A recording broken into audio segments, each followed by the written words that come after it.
అండి. అందరికీ wife of సూర్య కథకు స్వాగతం.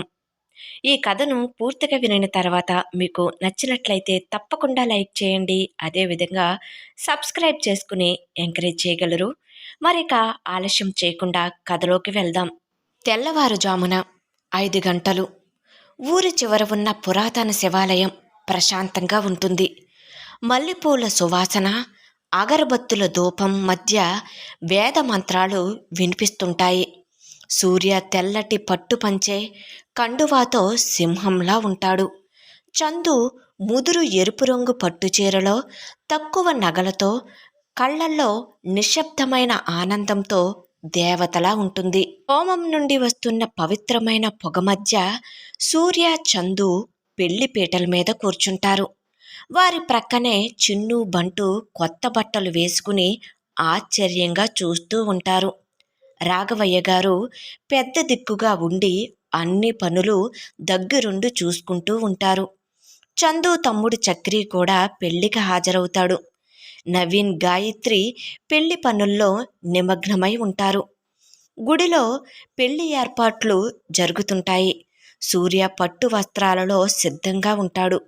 చందు మాత్రం పదే పదే గుడి ద్వారం వైపు చూస్తూ ఉంటుంది. తన తండ్రి వస్తాడో లేదో అన్న దిగులు ఆమె కళ్ళల్లో కనిపిస్తుంది. ముహూర్త సమయం దగ్గర పడుతుంది.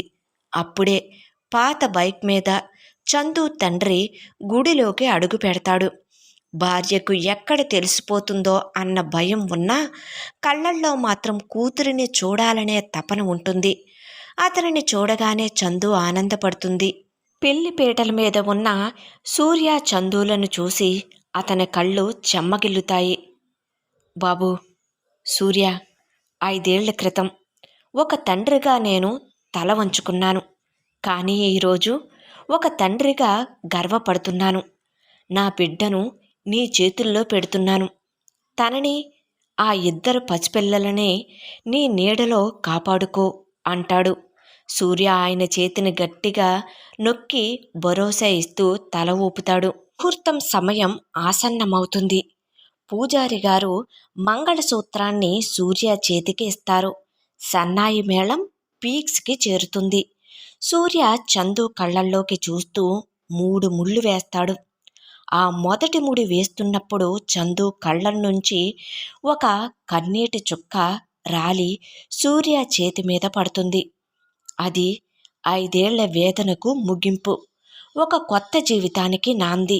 అక్కడే ఉన్న గాయత్రి కళ్ళు తుడుచుకోగా నవీన్ సూర్య భుజం తట్టి అభినందిస్తాడు. పెళ్లితంతు ముగియగానే సూర్య, చందు తల మీద అక్షింతలు వేసి వెంటనే ప్రక్కనే ఉన్న చిన్ను, బంటులను దగ్గరికి తీసుకుంటాడు. వాళ్ళిద్దరినీ తన ఒడిలో కూర్చోబెట్టుకుని, ఇక మీదట నా పేరు మీ పేరు వెనుక ఉంటుంది, నేను మీ నాన్నని అని చెప్పినప్పుడు ఆ చిన్నారులు సూర్యను గట్టిగా హత్తుకుంటారు. ఈ దృశ్యం చూసి రాఘవయ్య గారు ఆనందంతో కళ్ళు తుడుచుకుంటారు. పెళ్లి తర్వాత దంపతులు రాఘవయ్య గారి కాళ్లకు నమస్కరిస్తారు. సార్, మీరు కోట్లు సంపాదించారు. కానీ ఈరోజు మీరు సంపాదించిన ఈ కుటుంబం అన్నిటికంటే గొప్పది. అమ్మా చంద్రిక, నువ్వు అదృష్టవంతురాలివి తల్లి. నిన్ను దేవతలా చూసుకునే భర్త దొరికారు. నిండు నూరేళ్లు చల్లగా ఉండండి అని దీవిస్తారు. తర్వాత అక్కడే నిలుచుని ఉన్న తన తండ్రిని చూడగానే చందు అతనిని హత్తుకుని ఏడుస్తుంది. నాన్నా, మీరు వచ్చారా అంటుంది. అతడు కూతురి కన్నీళ్లు తుడుస్తూ, లేదమ్మా, మీ అమ్మతో గుడికి వెళ్ళి వస్తానని చెప్పి వచ్చాను. తన పంతం తనది, నా బిడ్డ క్షేమం నాది. నీ పెళ్లి చూడకుండా నేను ఎలా ఉండగలనమ్మా? నీకు అన్యాయం జరుగుతూ ఉంటే అడ్డుకోలేకపోయాను.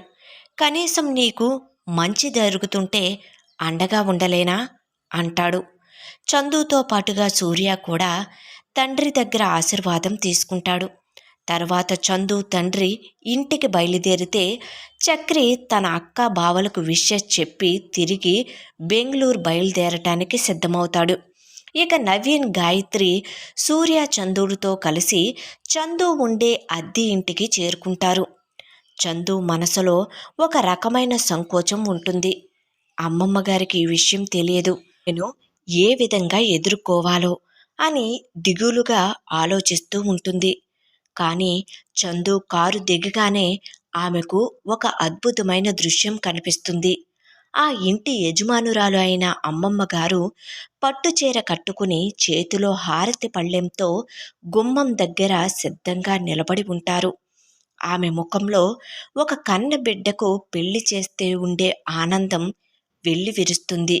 చందు ఆశ్చర్యంతో అమ్మమ్మగారు అని ఏదో చెప్పబోతుండగా ఆమె నవ్వుతూ హారతి ఇస్తూ, నువ్వు ఏం చెప్పనవసరం లేదు చందు. ఈ ఇంటిలోకి నువ్వు అడుగు పెట్టినప్పటి నుండి నీ గురించి అన్ని విషయాలు నువ్వు చెప్పకపోయినా నాకు తెలుసు. చిన్ను బంటు నాకు అంతా చెప్పారు. ఆ పసి మనసులు ఎంతగా తల్లడిల్లిపోయావో నాకు తెలుసు. నువ్వు పెళ్లి చేసుకుంటున్నావని చెబుతుంటే నా ప్రాణం లేచి వచ్చినట్టు అయింది. లోకం ఏమనుకున్నా నువ్వు ఏం పట్టించుకోకు. నువ్వు ఇన్నాళ్ళు పడ్డ కష్టానికి ఆ దేవుడి ఇచ్చిన వరం ఈ సూర్య అంటుందామె. సూర్య ముందుకు వచ్చి అమ్మమ్మగారి కాళ్లకు మొక్కుతాడు.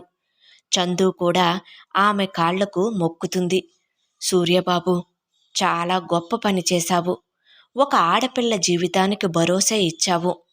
ఇన్నాళ్ళు ఈ అమ్మాయి కన్నీళ్లు చూసిన ఈ గుమ్మం ఈరోజు ఈమె నవ్వుల్ని చూడాలి. రండి, లోపలికి రండి అంటుందామె. అమ్మమ్మగారు హారతి ఇచ్చి దిష్టి తీసి చందు చేత లోపలికి గడప దాటిస్తారు. చందు తన కుడికాలు పెట్టి ఆ ఇంట్లోకి అడుగుపెట్టినప్పుడు ఆమె కళ్ళల్లో ఆనంద బాష్పాలు రాలుతాయి. 5 ఏళ్ల క్రితం ఇదే ఇంటికి ఆమె ఒక అనాథల భయంగా వస్తుంది. కానీ ఈరోజు సూర్య భార్యగా ఒక ఇంటి మహారాణిలా అడుగుపెడుతుంది. లోపలికి వెళ్ళాక అమ్మమ్మగారు అందరికీ స్వీట్లు ఇస్తారు. నవీన్ బాబు, గాయత్రి, మీరు కూడా రావటం నాకు చాలా సంతోషంగా ఉంది. చందుకి ఇక్కడ తోడుగా ఎవరూ లేరు అనుకున్నాను. కానీ మీలాంటి స్నేహితులు ఉంటే ఈమెకి ఇంకేం కావాలి అంటారు. చిన్ను బంటులతో నవీన్ గాయత్రిలు ఆడుకుంటూ ఆ ఇల్లంతా నవ్వులతో నింపేస్తారు. ఆ సమయంలో అందరూ కలిసి ఒక గ్రూప్ ఫోటో దిగటం అది చందు జీవితంలో మర్చిపోలేని జ్ఞాపకంలా మిగిలిపోతుంది. అమ్మమ్మ గారి ఇంటి దగ్గర వీడ్కోలు తీసుకుని సూర్య తన ఖరీదైన కారులో చందుని పిల్లల్ని తీసుకుని బయలుదేరుతాడు. వారి వెనకనే నవీన్ గాయత్రిలు కూడా తమ కారులో ఫాలో అవుతారు. కారులో వెళ్తుంటే చందు మనసులో రకరకాల ఆలోచనలు. ప్రక్కనే సూర్య తన భర్తగా ఉంటాడు. వెనక సీట్లో పిల్లలు కేరింతలు కొడుతుంటారు. చందు కిటికీలోంచి బయటకు చూస్తూ ఇన్నాళ్ళు తను పడిన కష్టాలు ముగిసి తన మనసుకు నచ్చిన వ్యక్తి జీవితంలోనే భార్యగా వెళ్ళినందుకు ఆమె మనసులో మురిసిపోతుంది. పెద్ద గేటు దాటుకుని కారు పార్కింగ్లోకి వెళ్ళి ఆగుతుంది. ఆ అపార్ట్మెంట్ వైభవం చూసి చిన్ను బంటు ఆశ్చర్యంతో నోర్లు వెళ్ళబెడతారు. లిఫ్ట్ ఎక్కి 15వ అంతస్తులోకి వెళ్ళగానే సూర్య తన ఫ్లాట్ తలుపులు తీస్తాడు. వీళ్లకంటే ముందే గాయత్రి నవీన్లు అక్కడికి చేరుకుని ఉంటారు. రండి రండి, గాయత్రి, హారతి రెడీనా అంటాడు నవీన్. ఓ, ఎప్పుడో అని ఇంట్లోంచి హారతి పళ్ళంతో బయటకు వస్తుంది గాయత్రి. అపార్ట్మెంటు లోపల అడుగు పెట్టగానే చిన్ను బంటూలు పరిగెత్తుకుంటూ లోపలికి వెళ్తారు. పిల్లలిద్దరూ కేరింతలు చూసి సూర్య ఆనందానికి అవధులు ఉండవు. అపార్ట్మెంటులో అందరూ కాసేపు సరదాగా గడిపిన తర్వాత నవీన్ సూర్య దగ్గరకు వచ్చి అతని భుజం మీద చేయి వేసి గర్వంగా చూస్తాడు. సూర్య, ఈరోజు నా ఫ్రెండ్గా నిన్ను చూస్తుంటే చాలా గర్వంగా ఉందిరా. నువ్వు కేవలం ఒక అమ్మాయిని పెళ్లి చేసుకోలేదు, నీ ప్రేమను గెలిపించుకున్నావు. 5 ఏళ్ల క్రితం నీ కళ్ళల్లో ఉన్న శూన్యం నాకు తెలుసు. కానీ ఈరోజు నీ కళ్ళల్లో కనిపిస్తున్న ఈ వెలుగు కోసం నువ్వు చేసిన పోరాటం గొప్పది. చందుని పిల్లల్ని నువ్వు గుండెల్లో పెట్టుకుంటావని నాకు తెలుసు. కంగ్రాచ్యులేషన్స్ రా అంటాడు. సూర్య నవ్వుతూ నవీన్ని హగ్ చేసుకుంటాడు. నువ్వు ప్రక్కన లేకపోతే నా ప్రేమ గెలిచేది కాదురా అని కృతజ్ఞత చెబుతాడు. గాయత్రి కూడా చందు 2 చేతులను పట్టుకుని, చందు, ఇకపై నువ్వు ఏడవకూడదు. నీ కన్నీళ్ల రోజులు ముగిసిపోయాయి. సూర్య నిన్ను మహారాణిలా చూసుకుంటాడు. సూర్య ప్రేమ ముందు నీ గతం చాలా చిన్నది. నీ వెనుక మేమందరం ఉన్నాం. ఎప్పటికీ నువ్వు ఇలాగే నవ్వుతూ ఉండాలి అంటుంది. గాయత్రి నవీన్ల మాటలకు చందు కళ్ళల్లో నీళ్లు తిరుగుతాయి. Thank you Gayatri. నన్ను ఒక స్నేహితురాలిలా కాకుండా తోడబుట్టిన దానిలా చూసుకున్నావు అని కృతజ్ఞత తెలుపుతుంది. నవీన్ గాయత్రి ఇద్దరూ సూర్య చందులకు వీడ్కోలు చెప్పి, సరే ఇక మేము వెళ్తాము అంటుంది గాయత్రి. మీ ఇద్దరికీ ఇది ఒక అద్భుతమైన రాత్రి కావాలి సూర్య అని కన్ను గీటుతూ నవ్వుతూ కొంచెం మెల్లగా అంటాడు నవీన్. తర్వాత అక్కడి నుండి ఇద్దరూ వెళ్ళిపోతారు. స్నేహితులిద్దరూ వెళ్ళిపోయిన తర్వాత అపార్ట్మెంటులో ఒక విధమైన నిశ్శబ్దం అలుముకుంటుంది. అప్పటికే రాత్రి 10 దాటుతుంది. ఉదయం నుంచి పెళ్లి హడావడి, ప్రయాణం వల్ల చిన్ను బంటు చాలా నీరసించిపోతారు. సూర్య అపార్ట్మెంటులోని అత్యాధునిక వంటగది చూసి చందు ఒక క్షణం తడబడుతుంది. కానీ పిల్లల ఆకలి ఆమెను ముందుకు నడిపిస్తుంది. చందు చకచక వంట చేసి పిల్లలకు తినిపిస్తుంది. పిల్లలిద్దరినీ ప్రక్కన కూర్చోబెట్టుకుని చందు తన చేత్తో ముద్దలు తినిపిస్తుంది. సూర్య ప్రక్కనే నిలబడి ఆ దృశ్యాన్ని ఎంతో మురిపంగా చూస్తుంటాడు. అమ్మా, మనం ఇక్కడే ఉంటామా అని బంటు అడుగుతుంటే, అవును నాన్నా అని బంటు తలను నిమురుతూ చెబుతుంది చందు. ఉదయం 5 గంటలకే నిద్ర లేవటం, గుడిలో పెళ్లి తంతు, ఇవన్నీ ఆ పసివాళ్లను బాగా అలసిపోయేలా చేస్తాయి. భోజనం ముగియగానే వాళ్ల కళ్ళు నిద్రతో భారం అవుతాయి. సూర్య ముందుకు వచ్చి, చందు, నువ్వు ఉండు, నేను వాళ్లను బెడ్ మీద పడుకోబెడతాను అని బంటుని ఎత్తుకుంటాడు. చందు చిన్నుని ఎత్తుకుంటుంది. వాళ్ళిద్దరినీ కిడ్స్ రూమ్లోని మెత్తటి పరుపు మీద పడుకోబెడతారు. దుప్పటి కప్పగానే వాళ్ళు గాఢ నిద్రలోకి జారుకుంటారు. ఆ చిన్నారుల ముఖంలో ఒక తెలియని ప్రశాంతత, తమకి ఇప్పుడు నాన్న ఉన్నాడనే ధైర్యం వారి నిద్రలోనూ కనిపిస్తుంది. పిల్లలు నిద్రపోయిన తరువాత చందు స్నానానికి వెళ్ళి ఫ్రెష్ అప్ అయ్యి వస్తుంది. ఆమె ఒక మెత్తటి చీర కట్టుకుని తడి జుట్టుతో అద్దం ముందు నిలబడుతుంది. ఏసీ నుండి వస్తున్న చల్లటి గాలి ఆమె తడి జుట్టును తాకుతుంది. చందు తన జుట్టును తుడుచుకుంటూ అద్దంలో తనని తాను చూసుకుంటుంది. 5 ఏళ్ల కష్టం మాయమై ఈరోజు తన నుదుటిన ఉన్న మెరిసే కుంకుమ, మెడలో సూర్య కట్టిన తాళి ఆమెకు ఒక కొత్త అందాన్ని ఇస్తాయి. ఇంతలో సూర్య గదిలోకి వస్తాడు. అతడు వైట్ కలర్ కుర్తా వేసుకుని, కుర్తా పైన 2 బటన్స్ విప్పి ఉంటాయి. అతడు చూడటానికి చాలా రొమాంటిక్ లుక్లో ఉంటాడు. అద్దం ముందు నిలబడిన చందుని చూడగానే అతడు స్తంభించిపోతాడు. ఆ తడి జుట్టు, ఆ జుట్టు నుండి రాలుతున్న నీటి చుక్కలు ఆమె నడుము మీద పడుతుంటే సూర్య గుండె వేగం పెరుగుతుంది. అతను నెమ్మదిగా అడుగులో అడుగు వేస్తూ ఆమె వెనుకకు వస్తాడు. అద్దంలో సూర్య కనిపిస్తుండగానే అతను తన 2 చేతులను నెమ్మదిగా చందు భుజాల మీద వేస్తాడు. ఆ స్పర్శ తగలగానే చందు ఒళ్ళు ఒక్కసారిగా జలధరిస్తుంది. ఆమె చేతిలోని టవల్ కింద పడిపోతుంది. సూర్య ఆమెను నెమ్మదిగా తన వైపు తిప్పుకుంటాడు. అతని చూపులు ఆమె కళ్ళల్లోకి సూటిగా చూస్తుంటాయి. సూర్య తన ఒక చేతిని ఆమె సన్నని నడుము మీద వేస్తాడు.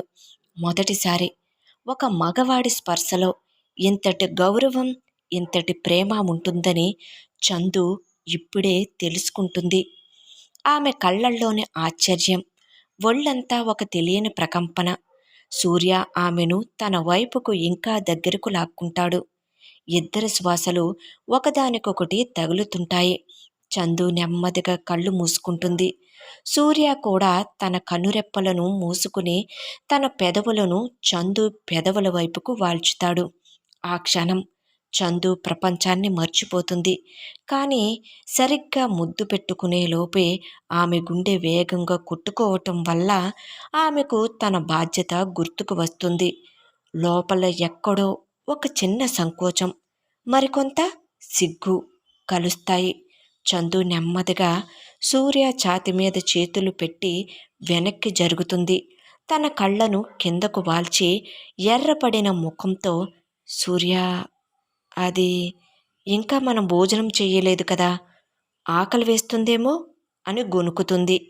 అలా అని అనటమే తడవుగా సూర్య కళ్ళల్లోకి చూడలేక తన చీర కొంగును సర్దుకుంటూ సిగ్గుతో డైనింగ్ టేబుల్ వైపు పరుగు పెడుతుంది. సూర్య అక్కడే నిలబడి ఆమె వెళ్తున్న వైపు చూస్తూ తనలో తాను నవ్వుకుంటాడు. ఎక్కడికి వెళ్తావు చందు? ఈ రాత్రి మనదే కదా అని మనసులో అనుకుంటూ ఆమె వెనకనే వెళ్తాడు. వైఫ్ ఆఫ్ సూర్య కొనసాగుతుంది. ఈ కథకు సంబంధించిన మిగిలిన అన్ని పార్ట్స్ కూడా మన ఛానల్లో ప్లేలిస్ట్లో సేవ్ చేయబడి ఉన్నాయండి. ఒకవేళ మీకు ఇంట్రెస్ట్ అయితే కనుక వెళ్ళి చెక్ చేయొచ్చు. Thank you.